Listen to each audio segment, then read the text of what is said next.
지난 주일날 우리는 이스라엘 백성들이 예루살렘 성벽을 완성하고 이제 거기에 사역할 파수꾼들, 음악하는 사람들, 거주할 사람들, 지도자들, 그리고 10분의 1을 뽑아서 그 안에 살 사람들을 섭외한 내용을 다뤘죠. 제비를 뽑아서 10분의 1이 그 안에 살게 됐는데 제비로 뽑혀서 하나님의 뜻으로 결정이 되자 이스라엘 백성들의 10분의 1은 자원하는 마음으로 하나님의 뜻을 마치 자기의 뜻처럼 받아들이게 되는 아름다운 결단을 보게 됐어요. 그리고 이제 오늘 본문은 소위 예루살렘 성벽을 완성한 기념을 행사하는 낙성식 또는 봉헌식이라고 하는 행사를 하게 됩니다. 우리 교회가 2015년도 9월 12일 봉헌 예배를 성전 짓고 드렸던 것처럼 느헤미야도 성벽을 짓고 나서 봉헌식을 하게 된 건데요.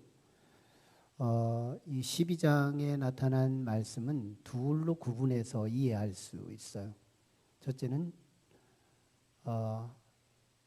이 낙성식에 준비하는 내용이 소개되는 것이고, 또 하나는 낙성식 자체를 소개하는 내용으로 구성됩니다. 적어도 12장 1절에서 30절까지 낙성식이 준비하는 내용은 세 가지인데요. 첫째, 제사장들과 레위인들의 명단이 소개되고 있어요. 그러니까 이 사람들은 이제 잠시 후에 진행될 봉헌식, 즉 낙성식의 주요한 역할을 할 사람들이 소개된 거죠. 느헤미야는 참 사람을 잘 경영한 능력이 있었던 것 같아요. 가장 적재적소에 하나님의 법을 어기지 않으면서 그 법에 따라서 제사장들이 세워야 할 때 제사장들을 언급하고, 레위인들을 세워야 할 때 레위인들을 잘 언급해서 세우는 그런 지혜가 있었던 것 같아요. 그렇게 그들을 이제 명단을 앞세우고, 그 다음에 예루살렘 주변에 흩어져서 살고 있던 레위 족속 중에 하나님이 허락하신 노래하는 사람들, 즉 하나님을 노래하는 사람들을 불러 모읍니다. 그런데 그 수가 어마어마하게 많은 거예요. 하나님을 노래하는 사람들, 하나님이 허락한 사람들 있는데 그 노래하는 사람들을 다 불러 모아요. 그리고 세 번째, 이제 제사장, 레위인, 일반 백성, 그리고 예루살렘 성벽, 그리고 성문, 할 것 없이 이 5 요소에 우슬초에 새의 피를 발라서 뿌리게 됨으로써 정결 예식을 끝냅니다. 그러니까 이 3가지 준비를 통해서 이제 낙성식, 즉 봉헌식을 시작하게 되는데, 두 번째 내용이 이제 봉헌식 내용이에요. 느헤미야의 이 봉헌 예식은 일반 제사와 조금은 차별이 있어요. 굉장한 의전과 의식이 남다른 특징을 갖고 있어요. 노래하는 사람들을 무수히 끌어모아서 다 이 작금에 지었던 예루살렘 성벽 위에, 그러니까 우리가 베이징에 가면 만리장성이 그 위에 사람들이 수레가 왔다 갔다 할 만큼 넓이 걸어 다닐 수 있는 길이 있는 것처럼 느헤미야 성도 그 위에 사람들이 올라설 수 있는 길이 있는 거예요. 그 위에 사람들이 빼곡하게 올라가요. 그리고 이 노래하는 사람들의 인파를 둘로 나누어서 동쪽을 향하여 가는 사람들을 에스라, 말씀의 학사급 되는 에스라를 앞세워서 한 대를 이끌고 저 동쪽으로 분문을 향하여 가게 만들고, 또 한 그룹을 지금 이 작금의 행정 지도자였던 느헤미야가 한 대를 이끌고 서쪽으로 향하여 갑니다. 예루살렘 성벽이 360도로 둘러 있으니까 마지막 저 끝에 가면 두 대가 만나게 되는 거죠. 그러니까 전체 섰을 때 이 성루에 참 이 노래하는 사람들로 가득 채워진 거예요. 그래서 만나게 되자 오케스트라가 연주가 됩니다. 뭐 나팔, 뭐 목관, 뭐 아무튼 뭐 모든 악기들이 다 동반되면서 백성들이 찬양을 하기 시작하는데 목에 핏대가 섰을 정도로 쫙 높여서 찬양을 드리는 거예요. 그러면서 어디로 가요? 하나님의 성전을 향하여 이 항우를 열어서 성전을 향하여 들어가요. 그러면서 그곳에서 큰 제사를 드리게 됐다. 큰 제사를 드렸다. 이게 그런데 이 큰 제사의 내용이 소개되지는 않아요. 제사는 다른 제사와 별반 다르지 않을 거기 때문에 아마 느헤미야 기사는 이 부분을 크게 다루지 않은 것 같고요. 그리고 나서 제사가 끝났는데 백성들에게 뭐가 시작되느냐면 이 즐거움이 오기 시작하는 거예요. 백성들의 각 가슴마다 이 즐거움이 찾아오는 거예요. 그러면서 이 즐거움이 어느 정도냐면 큰 즐거움. 이 즐거움이 크게 즐거웠다. 오늘 43절에는 그렇게 표현하고 있어요. 즐거움이 컸다. 근데 이 즐거움이 인간적인 즐거움이 아니라 하나님이 도우신 즐거움, 하나님이 개입하신 즐거움을 소개하고 있다는 거예요. 굉장한 압도적인 즐거움이죠. 이 즐거움이 백성들에게 임하게 되면서 아침에 기쁘고 저녁에 울고 하는 가짜 즐거움이 아닌 참 즐거움, 참 기쁨.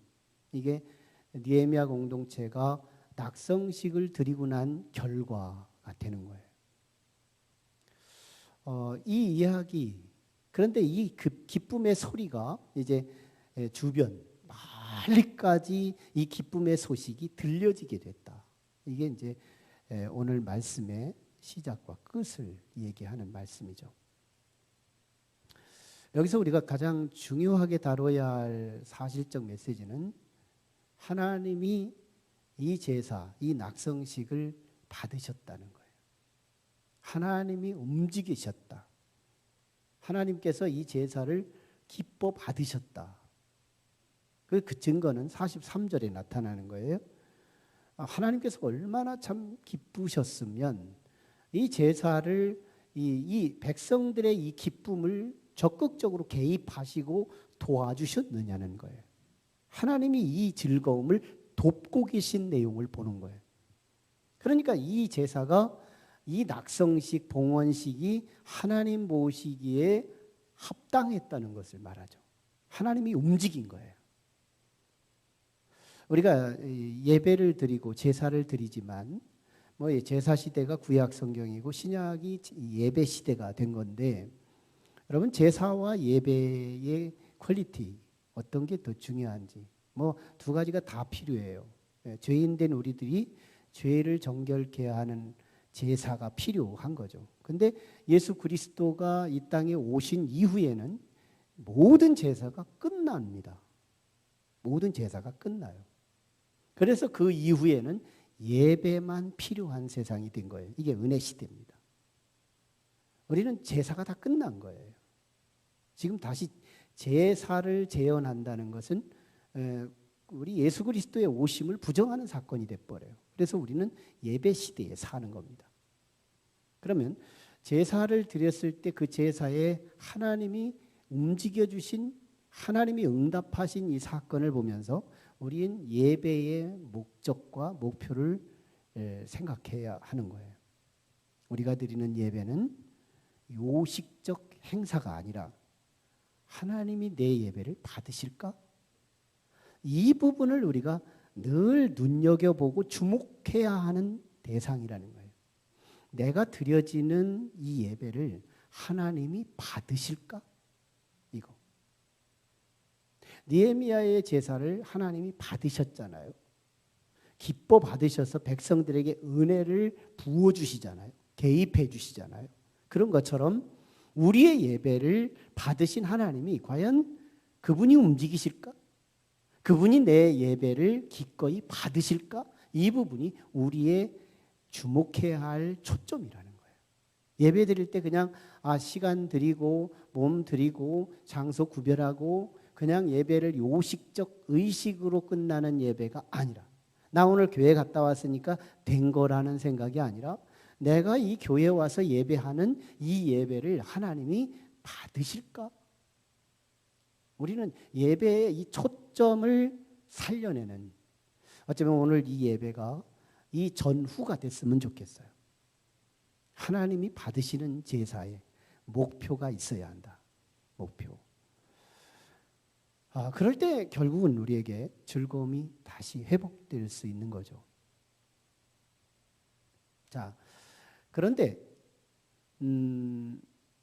하나님께서 그 받으셨다고 할 때 하나님이 정말 기쁘신 결과 아니겠어요? 하나님이 느헤미야의 공동체가 드려진 이 낙성식이 하나님이 기뻐 받으셨다는 것인데, 하나님이 기뻐 받으신 컨텐츠가 뭐냐? 내용이 뭐냐?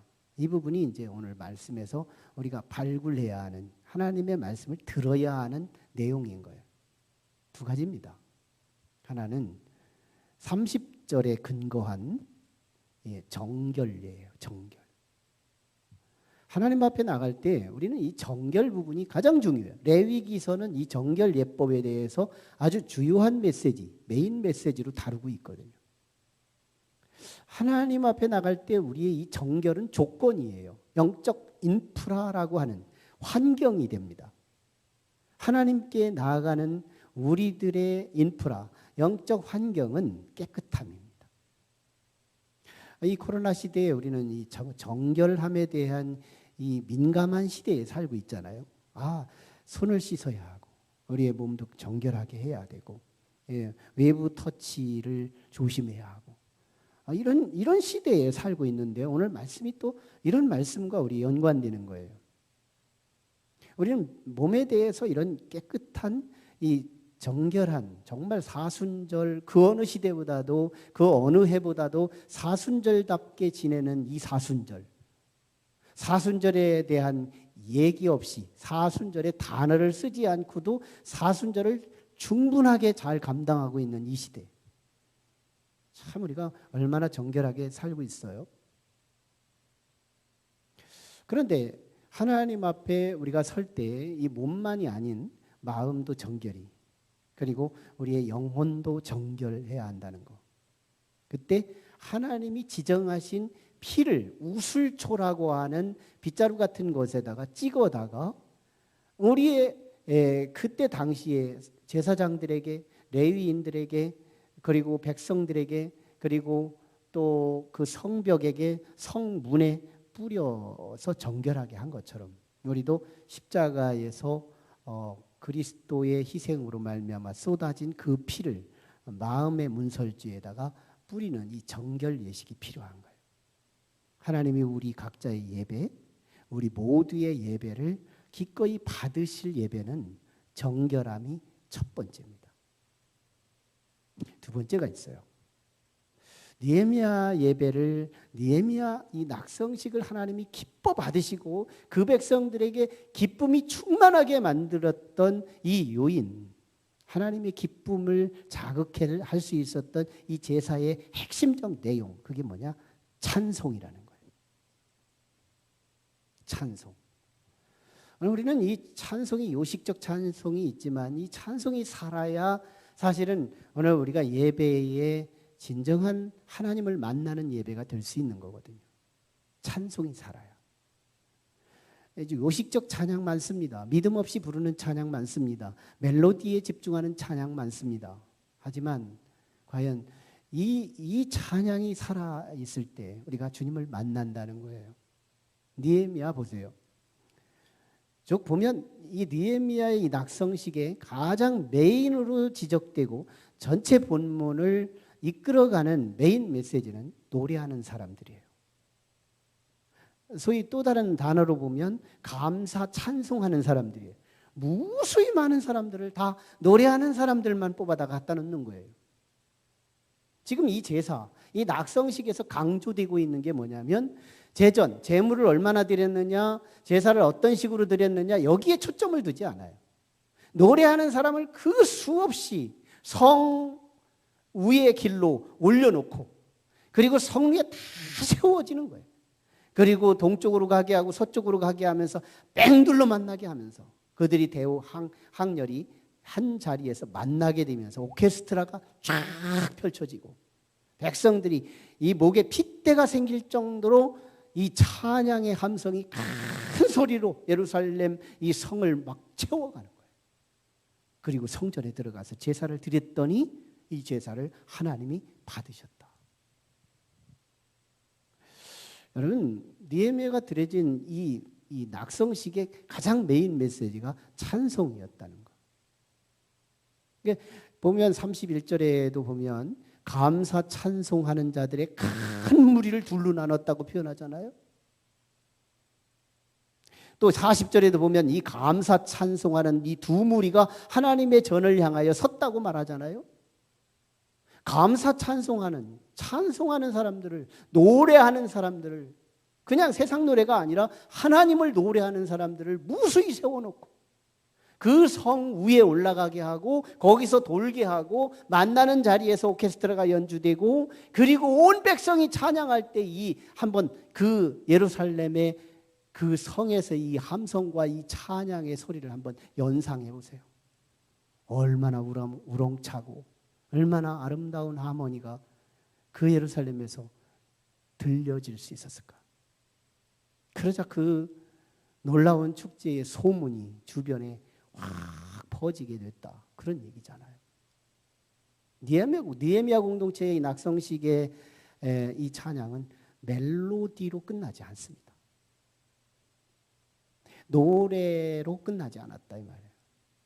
노래가 진짜 하나님을 노래하는 참 노래, 참 찬송은 그 안에 담겨진 것이 있어야 안 되는 거예요. 사실은 오늘 전체 본문에 흩어져 있는 거지만 느헤미야의 이 찬송하는, 노래하는 사람들의 이 노래는 멜로디가 아니었다. 단순히 듣기 좋은 소리가 아니었다는 거예요.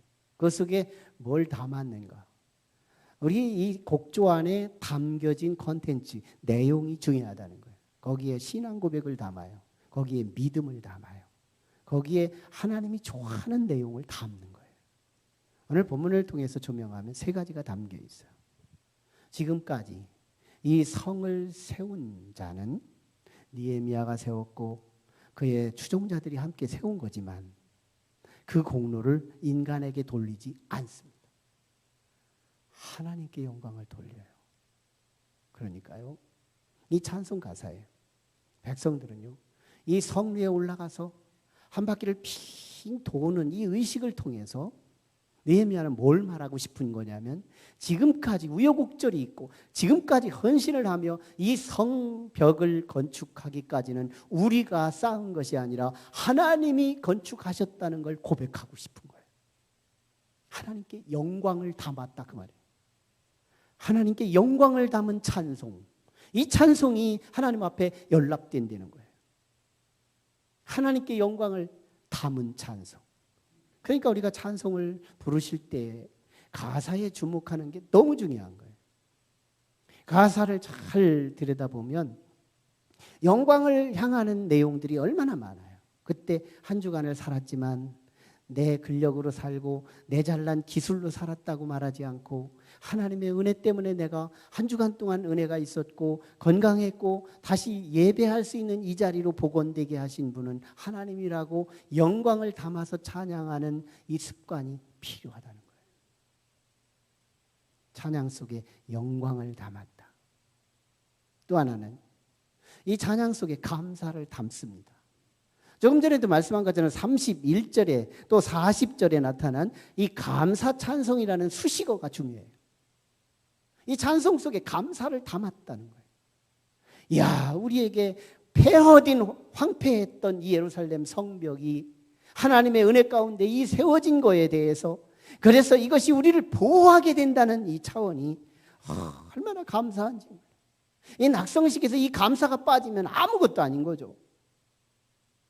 자기들이 지금 세워놓은 거예요. 그래놓고 이게 하나님 앞에 감사를 드릴 때 하나님 너무 고마워요. 하나님 너무너무 감사해요. 폐허됐던 예루살렘 성이 다시 복원되고 다시 회복된 이 사실이 얼마나 감사한지 이 노래 가사에 이들의 감사를 싣고 있는 감사의 찬송. 우리가 찬송 부를 때, 예배할 때 이 찬송 속에 이 감사를 녹일 수 있고 고백할 수 있고 나타낼 수 있냐는 거예요. 진짜 감사. 요식적 감사가 아닌 내면적 감사. 진짜 내면에서 내 양심이 반증해주는 그런 감사를 담을 수 있냐는 거예요. 느헤미야 공동체 이 찬양 속에 담겨진 세 번째 컨텐츠는요, 소망입니다. 지금 예루살렘 성벽은 천혜의 요새 위에 인공 요새를 첨가했기 때문에 단박에 보기만 해도 든든해요. 야, 이 성을 넘어올 적군이 있을까? 산발랏이 들어올까? 어떤 대적들이 들어올까? 바벨론 군사들이 들어올까? 누가 와도 이 성벽을 안에 들어와 있으면 든든한 거예요. 그런데 백성들이 성 위에 올라서 항우를 하고 행렬을 하는 과정 속에 이 담겨진 이것은 앞으로도 이 성은 하나님이 지키셔야 지켜진다는 고백과 신앙이 녹아 있다는 거예요. 인간의 눈으로 봐도 든든한 성 안에서 그리고 성 위에 올라서서 백성들이 지금 찬양과 함께 이 찬양을 하는 이유가 뭐냐면 앞으로도 이 성이 나를 지켜주는 것이 아니라 하나님이 우리를 지켜주셔야 지켜진다는 사실을 고백하는 소망을 담은 찬양이었다는 거예요. 우리가 찬양하는 것도 마찬가지죠. 앞으로도 내 돈이 나를 지키는 것이 아니며 나의 젊음이 나를 지켜주는 것이 아니며 내 삶의 어떤 명예가 나의 생명을 지키는 것이 아니라 내 주변의 가족이 나를 지켜주는 것이 아니라 하나님이 앞으로도 내 미래를 지켜주셔야 나는 안녕할 수 있다는 믿음. 이게 찬송할 때, 예배할 때 그 찬양의 곡조 속에 담아야 할 내용이라는 거예요. 느헤미야 공동체가 담겨진 성 위에 올라선 찬양하는 사람들의 그 바람의 찬양은 영광을 담았어요. 고마움을 담았어요. 미래를 하나님께 의탁하는 소망을 담았어요. 한마디로 찬송, 진짜 찬송을 드린 거예요. 여러분, 예배의 핵심이 뭘까? 우리가 해야 할 예배의 책무가 무엇일까? 찬송이에요. 핍박의 시대에 우리가 예배의 리터지한 컨텐츠가 다양하게 10가지, 9가지, 8가지, 7가지 이렇게 나눠서 우리가 예배를 드리지만 너무 급하면 하나만 있으면 돼요. 뭘까요? 찬송이에요. 찬송. 이 찬송이 살아있으면 하나님께서 예배의 후반부에 등단하시기 시작해요. 그리고 뭐 하실까요? 말씀을 주십니다. 이게 설교예요. 그래서 예배에 설교부터 먼저 드립다 설교부터 하는 교회가 없어요. 순서를 보면 다 찬송 뒤에 말씀이에요. 예배의 순서예요. 이 순서. 찬송이 먼저예요. 근데 이 찬송이 요식이라. 많은 현대인들의 찬송은 대부분 요식적 의식이에요. 그래서 하나님이 기분이 좋지를 않아요. 모든 찬송 속에 담겨야 할 것이 안 담겨진 거예요. 하나님의 영광이 부재, 감사가 부재, 하나님의 모든 전폭을 맡기는 하나님을 향한 소망의 부재. 다 폼만 있지 내용이 없어요. 우리는 이 찬송을 살려야 돼요. 한마디로 이 찬송이 뭐냐 이거예요. 찬송이 뭐냐? 우리는 이 찬송이 그냥 예배 드릴 때 찬송하는 이런 찬양만 생각하는 거예요. 찬송을 우리가 알아듣기 쉽게 표현하는 말은 뭐냐? 하나님을 칭찬하는 거예요. 알아듣기 쉽게 표현하는 거예요. 하나님을 자랑하는 거예요. 하나님을 드러내는 거예요. 하나님의 생색을 나타내는 거예요. 이걸 진정성 있게 담을 수 있냐는 거예요. 여러분, 우리는 누군가가 나를 칭찬한다면 시간과 함께 한 달도 칭찬 듣고 2달도 칭찬 듣고 3달도 칭찬 듣고 1년도 칭찬 듣고 계속 칭찬 들으면 시간과 함께 그 사람의 노예가 됩니다. 칭찬한 사람 앞에 칭찬을 들은 사람이 아래로 가게 돼 있어요. 이건 심리적으로 모든 사람에게 다 해당되는 거예요. 그 칭찬하는 사람이 위에 있다는 거예요. 오늘 예배의 황금률, 우리는 예배를 드리면서 이런 기대를 갖고 삽니다. 오늘 또 은혜 받아야지. 오늘 또 위로 받아야지. 오늘 또 격려를 받아야지. 오늘 또 힘을 얻어야지. 이거 아니에요. 진짜 예배는 하나님께 올리는 거예요. 하나님 칭찬하는 거예요.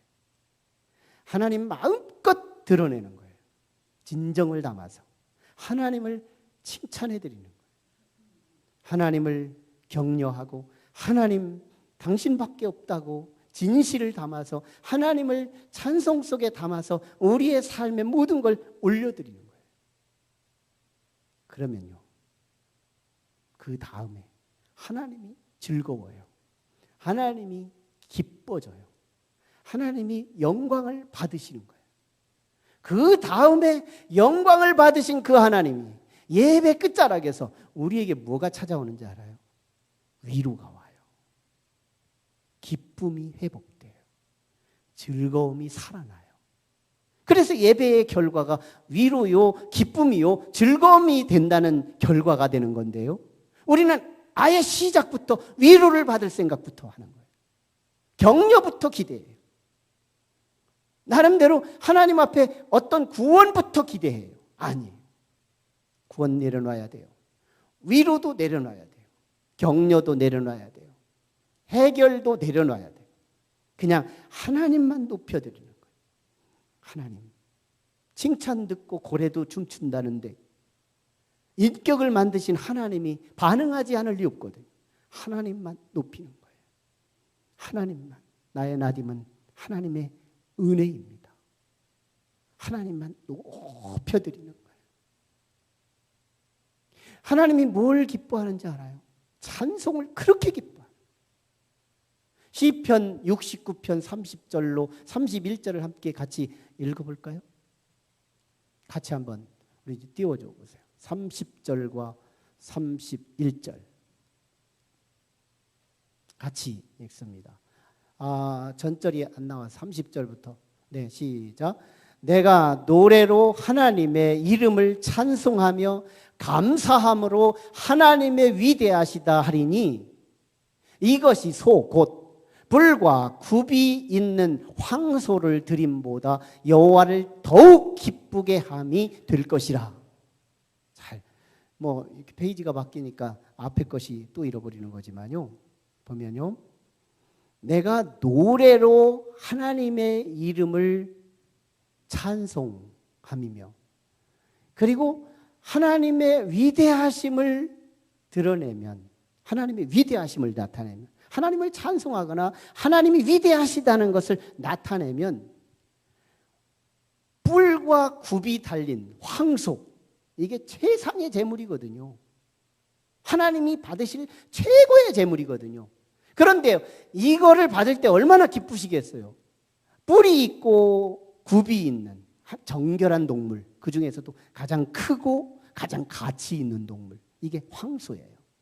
근데 이걸 받을 때 하나님 얼마나 기뻐하시겠냐고. 근데 이보다 더 기쁨이 있는데 뭐냐면 하나님께 감사하고 하나님의 위대하심을 높이면 그거를 드리는 것보다 더 크다는 거예요.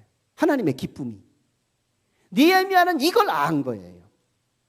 예배의 성공, 하나님의 움직이는 예배, 하나님이 기꺼이 받으시는 예배, 그 핵심이 뭐냐면 살아있는 찬송이에요.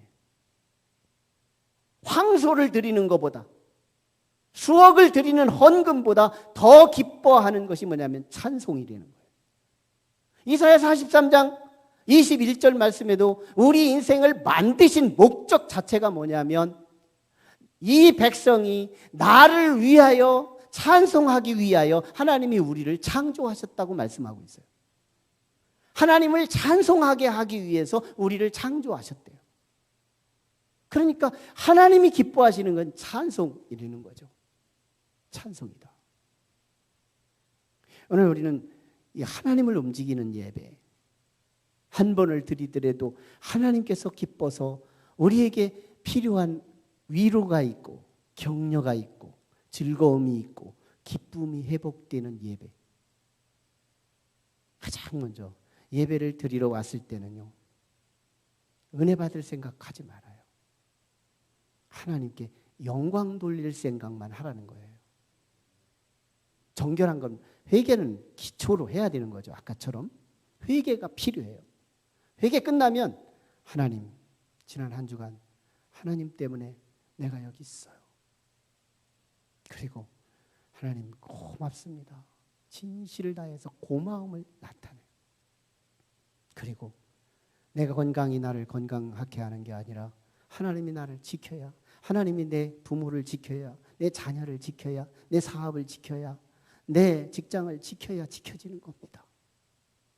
찬송 속에, 찬송에 집중하는, 찬송이 살아있는. 알고 보면요, 찬송은 우리 믿음의 바로미터라고 할 수 있어요. 찬송은 믿음의 바로미터다.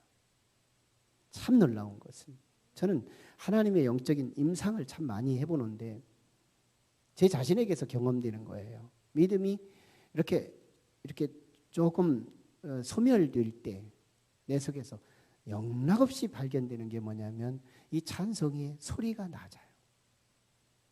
그리고 구경해요. 그런데요, 참 하나님과 나 사이에 아주 너무너무 뜨겁게 연결될 때요, 나도 모르는 사이에 내가 찬송을 하고 있어요. 그런데 이 찬송이 선명하고 진정성을 담아요. 거의요. 기도 끝나면 저는 찬송이 나와요. 내가 찬송하는지를 몰라요. 그런데 내가 찬송을 하고 있어요. 아, 찬송의 영성은 신앙의 바로미터구나. 이걸 깨닫게 됩니다. 하나님께 은혜를 기대합니다. 그런데 하나님의 기쁨을 향하여 나가지를 않아요. 사람한테 칭찬을 듣고 싶습니다. 그런데 나는 그 사람을 칭찬 한마디를 안 해요. 영리죠. 영리해요. 이제 우리는 예배를 바꿔야 해요. 이제 우리는 삶을 바꿔야 해요. 이제 나는 철학을 가져야 돼요. 이제는 나는 좌우명을 가져야 돼요. 예배는 은혜 받으려고 하지 말고 하나님만 높여드리자. 그러면 이 예배를 후반부에 가면 하나님이 핸들링 하시기 시작해요. 하나님이 이 예배를 집도합니다. 하나님이 집례하시는 거예요. 그때부터 주체할 수 없는 기쁨을 하나님이 이 속에서 창조하시죠. 즐거움을 만들어 주시죠. 이게 참 소멸되지 않는 이 즐거움과 이 기쁨이 우리 속에 채워질 때 비로소 예배의 결과가 위로요, 기쁨이요, 즐거움이 되더라는 거예요. 나부터입니다. 이웃에게 은혜의 소리를 듣기를 원하면 먼저 이웃을 찬송하라, 칭찬하라, 그 말이에요. 하나님께 은혜를 입기 원하고 위로를 받기를 원한다면 하나님 먼저 칭찬하라. 영적인 황금률이에요. 이건 진리입니다. 예배에 너무 복잡함에 우리 혼란하지 말고, 너무 다양성으로 접근하지 말고 하나만 살려라. 찬송 하나만 회복시키라. 예배에 다른 거 다 없고 찬송 하나만, 분명히 멜로디만 아니라 그 속에 내용을 담아 하나님 앞에 드릴 수만 있다면 하나님은 각각 개인마다 그 그 예배를 하나님이 집도하실 거다. 한 번은 성공하는 사람이라는 이 책을 기록한 지그 지글러라고 하는 미국인이지만 지금 93세 정도 되는 분이세요. 참 그런 세계 기업의 경영에 하나의 자유롭게 가서 경영 부분에서 세미나를 하는 강사, 유명한 세계적인 강사요. 또 아주 영향력 있는 크리스찬 리더입니다. 소설가이면서 이분에게 한 아가씨가 상담자 오게 돼요. 직장 문제를 갖고. 지그지글러에게 아가씨는 이렇게 말합니다. 제가 작금에 너무너무 직장 생활이 힘듭니다. 직장이 그렇게 싫고 동료들이 꼴보기가 싫어요. 직장을 바꿔야 합니까? 아니면 내가 이 직장에 어떤 잘못이 있는지 알고 싶습니다. 마치 동정을 기대하는 마음으로 지글러 앞에 상담을 제안해요. 그런데 지글러는 한참을 듣고 있다가 아가씨에게 이렇게 말합니다. 아가씨, 이대로 가다가는 아가씨는 더 어려운 문제가 찾아옵니다. 동정을 기대했던 아가씨는 실망을 살짝 가슴에 품고 제안합니다. 아니 내가 정말 뭔가의 대안을 얻기 위해서 상담을 했는데 왜 선생님은 나한테 더 어렵다는 얘기만 하십니까? 지글러는 이렇게 반문해요. 우리 자매님이 회사가 싫다는 말은 회사도 자매님이 싫다는 겁니다. 동시에 동료들이 꼴보기 싫다는 말은 그 동료들도 자매님을 꼴보기 싫어할 겁니다. 그러므로 이것이 시간이 연장된다면 지금보다 더 악화될 것은 자명하지 않겠습니까? 그러므로 직장이 좋아지는 법을 배워야 합니다. 지금부터 직장이 좋아지는 법을 배워야 하는데요. 그러면서 지글러는 자신이 가지고 있는 A4 용지 하나를 이 아가씨 앞에 놓이고 볼펜을 줍니다. 지금부터 직장의 좋은 점, 직장의 장점들을 한번 적어보시죠. 아가씨는 말합니다. 뭐 장점이 있어야죠. 좋은 점이 있어야죠. 지글러는 이렇게 조언을 해줘요. 월급 받는 거 싫던가요? 월급 받는 거예요. 좋죠. 그럼 적으세요. 없어요? 그거 말고는. 그러면 직장에서 휴가 주는 거 싫던가요? 휴가 주면 좋지요. 적으세요. 그러는 과정 속에 한참을 지난 뒤에 그는 미소를 담으면서 한 가지 좋은 게 있어요. 고백하더래요. 그게 뭘까요? 우리 직장은요, 우리 집에서 너무 가까워요. 그래서 가까운 거 하나 너무너무 좋아요. 적으세요. 그리고 묵상하기 시작합니다. 새로운 창이 열리기 시작합니다. 이 자매는요, 그렇게 적기 시작했는데 직장의 좋은 점이 20가지가 넘게 적었답니다. 그리고 지글러는 말합니다. 지금까지 당신이 직장이 싫은 점들 끌어안으세요. 그리고 눈을 닫으세요. 눈을 닫으세요. 그리고 지금 적은 거, 이 좋은 점, 이 부분을 집중적으로 크게 보시고 직장의 나쁜 점은 침묵하시고 직장의 좋은 점만 사람들에게 말하며 살아가십시오. 얼마 가지 않아서 당신의 직장은 천국이 될 것입니다. 나부터였다는 거예요. 나부터. 하나님에게 은혜를 받고자 한다면 나부터 하나님께 찬송이 살려야 하고 이웃에게 사랑을 받기를 원하고 위로와 격려를 받기를 원한다면 나부터 칭찬하며 살자는 거예요. 하나님을 칭찬하면 하나님이 움직이고 사람을 칭찬하면 그 사람이 내 사람이 된다는 이 원리, 이게 황금률이다. 여기 하나를 더 붙이면 영적인 생활에 윤택하게 한다는 결과로 영적인 황금률이 되더라는 거예요. 앤이라고 하는 한 소녀가 있었어요. 그는 2층 자기 방에서 창밖을 내다보며 하염없이 눈물을 흘립니다. 얼마 전까지 살아있던 애완견이 병들어 죽게 되면서 오빠가 울밑에 땅에다 땅을 파고 그 죽은 애견을 묻게 되는 장면을 들여다보기 때문이었어요.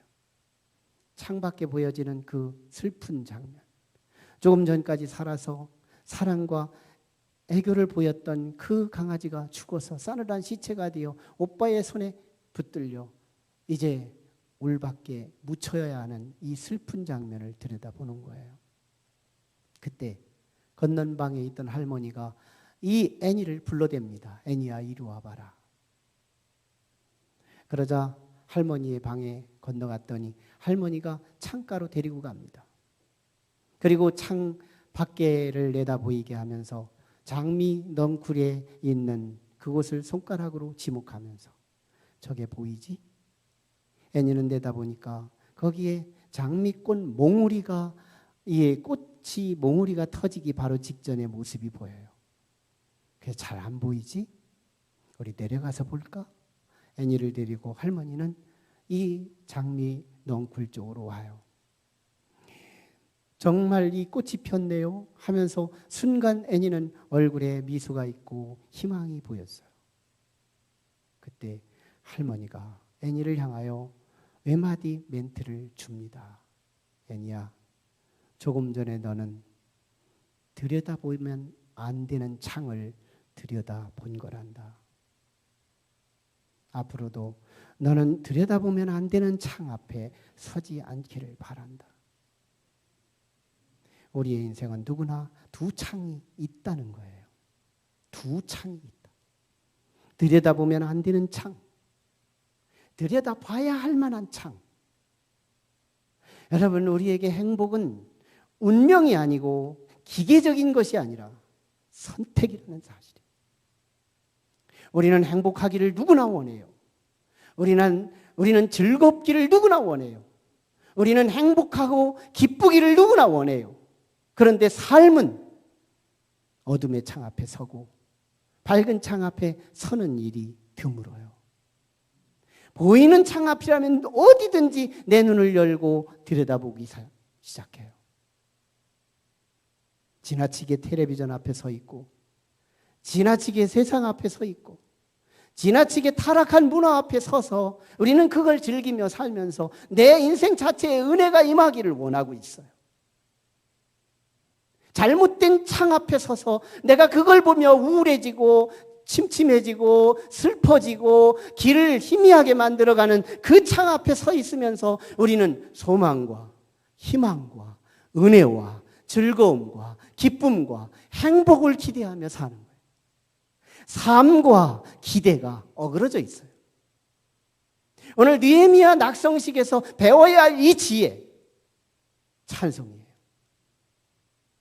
아무 창 앞에 서는 것이 아니라 나를 살리는 창, 나를 회복시키는 창, 걷잡을 수 없는 기쁨, 압도되는 기쁨, 메가톤급 기쁨, 아침에 슬프고 아침에 기쁘고 저녁에 슬퍼지는 그 가변적 가짜 기쁨, 가짜 즐거움이 아닌 진짜 기쁨과 진짜 즐거움이 하나님이 우리에게 부어주시는 그 즐거움에 참여하기까지는 선택이라는 거예요. 닥치는 대로 창 앞에 서는 것이 아니라 이건 아니라고 생각할 때 얼른 고개를 돌리고 다른 창 앞으로 나아갈 수 있는 믿음의 창. 선택하는 거예요. 느헤미야 공동체는 하나님만 높이기로 선택됐어요. 위로받고자 한 것도 아니에요. 은혜 받고 싶지도 않았어요. 하나님만 높였어요. 그런데요, 이 낙성식의 후반부는 주체가 달라져요. 제사장이 아니에요. 레위인이 아니에요. 하나님이 제사장이고 하나님이 레위인이고 하나님이 주관하시는 예배, 백성들의 가슴 속에서 증거로 나타나기 시작해요. 왠지 모를 기쁨, 왠지 모른 즐거움이 크게 나타나는데요. 이 즐거움의 소리가 예루살렘을 넘어 사마리아를 넘어 저 멀리까지 들렸다는 것이 43절인 거예요. 와, 우리는 예수 믿으라고 1000번 외친다고 이웃이 한 사람이나 오지를 않더라는 거예요. 예수 믿어, 예수 믿어, 예수 믿어, 예수 믿어. 이게 우리를 전도하는 방식이 아니라는 거예요. 내 가슴 하나에서 진짜 기쁨, 내 가슴 하나에서 진짜 즐거워할 수 있는 이것이 선교요. 이것이 영적인 역사의 삼투압의 원리가 되더라는 거예요. 일반적인 물리에서는 물이 짙은 농도에서 옅은 농도 쪽으로 흘러가는 게 방향이지만 거기에 분리대 하나만 집어넣고 농도를 강한 쪽이 농도의 약한 쪽과 연접해서 두기만 하면 농도가 약한 쪽에서 농도가 강한 쪽으로 끌어당기는 힘, 이게 삼투압인데요. 교회의 즐거움이 세상의 즐거움보다 농도가 더 높고 짙으면 세상은 저절로 교회 안에 모여질 수 있다는 이 영적 삼투압이 오늘 우리 교회 안에서 회복될 수 있기를 주의 이름으로 축원합니다. 우리 가슴에서 하나님께 수백 번, 수천 번 예배를 하지만 하나님이 압도하시고 주체할 수 없는 메가톤 그 기쁨이 우리에게 없다면 찬송이 죽은 거예요. 거룩이 소멸됐거나 찬송이 죽으면 1000번도 소용이 없더라는 거예요. 이제 이후에 이전과 이후가 달라져서 우리의 예배를 성공시킬 수 있는 유일한 비밀, 찬송을 살리라. 은혜 받을 기대를 하지 말고 하나님만 높일 작정과 의도를 가지고 노래를 살리라.